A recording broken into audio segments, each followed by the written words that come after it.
11월 23일 데일리 리포트 시작하겠습니다. 오펙 정례회의가 26일에서 30일로 연기가 됐습니다. 연기된 이유가 공개되지는 않았습니다만 과거에도 회원국 간의 견해차가 있을 경우에는 회의를 연기한 사례가 있기는 합니다. 외신들은 이번 회의에서 산유국들이 감산 연장 여부와 추가 감산 가능성에 무게를 두고 논의할 것이라고 예상하고 있습니다. 유가는 물가에 직접적인 영향을 줍니다. 이번 오펙 회의가 물가에 어떠한 영향을 주게 될지 살펴보았습니다. 과거 3개월간의 유가 흐름을 보면 9월 최고점 93불을 찍은 뒤에 하락해서 현재 76불 후반에 거래가 되고 있습니다. 9월 초 오펙이 기존 감산 계획을 연말까지로 연장하기로 했고 이후 공급 감소를 이유로 유가는 상승했습니다. 85불로 시작한 유가는 93불까지 밀려 올라간 것입니다. 이후 중국의 예상보다 느린 경제 회복과 침체 위기, 글로벌 수요 둔화가 겹치면서 유가는 다시 하락하기 시작했습니다. 최근에는 원유 재고가 상승하면서 결국 70불대까지 내려앉은 것입니다. 오펙 플러스는 올 들어 두 번의 감산을 통해 현재 사우디 및 오펙 회원국 합산 266만 배럴, 러시아의 30만 배럴 감산 중에 있는데 그럼에도 불구하고 유가는 산유국들에게 감산이 의도했던 것과는 반대로 하락한 것입니다. 덕분에 물가는 9월 대비 큰 폭으로 낮아졌습니다. 11월 1일 FOMC에서 금리가 동결된 이후에 발표된 10월의 물가 CPI 덕분에 월가는 긴축 종료를 외치면서 증시를 뜨겁게 달구기도 했는데요. 이 물가 지표가 큰 폭으로 하락한 것에는 유가 하락분이 크게 작용했다는 점을 명심해야 합니다.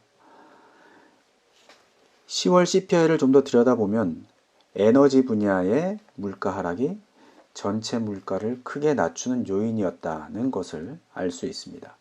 그렇다면 유가가 다시 상승할 경우 전체 물가 역시 상승할 것이라고 예상할 수 있습니다.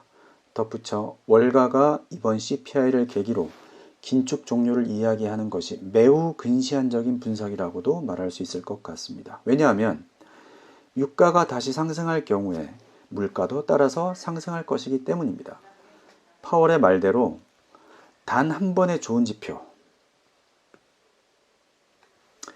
였을 가능성이 높습니다. 오펙 플러스는 30일로 연기한 이번 정례 회의에서 앞으로 물가 향방에 상당한 영향을 줄 내용을 발표할 것 같습니다. 나아가서 연준의 긴축에도 영향을 줄 것입니다. 이번 오펙 플러스 정례 회의에서는 기존 감산 계획을 다시 연장할 가능성이 높아 보입니다. 혹은 추가 감산을 할 수도 있겠죠.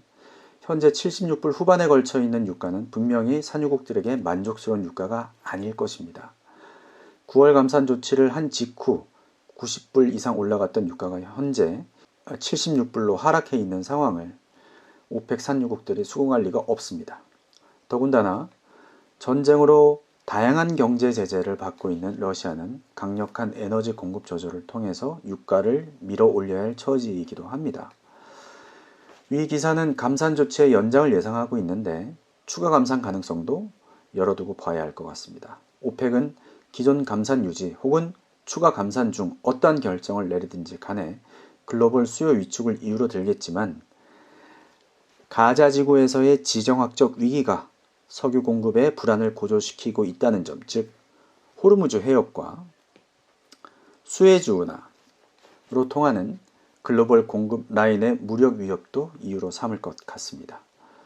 자, 정리하자면 30일로 연기된 오펙 플러스 정례 회의는 내년 물가 향방의 중요한 기준점이 될 것 같습니다. 지금과 같은 생산을 유지할 가능성이 높고 추가 감산도 배제할 수 없다는 것. 물가 역시 현 수준에서 낮아지기 어렵고 더 높아질 가능성도 있다는 뜻이기도 합니다. 오펙이 실제 어떤 결정을 할지 두고 볼 일이지만 앞으로 당분간 긴축 종료라는 이야기는 나오지 않을 것 같습니다. 오늘 데일리 리포트는 여기서 마무리하도록 하겠습니다. 내일 목소리로 찾아뵙겠습니다. 화이팅 하십시오.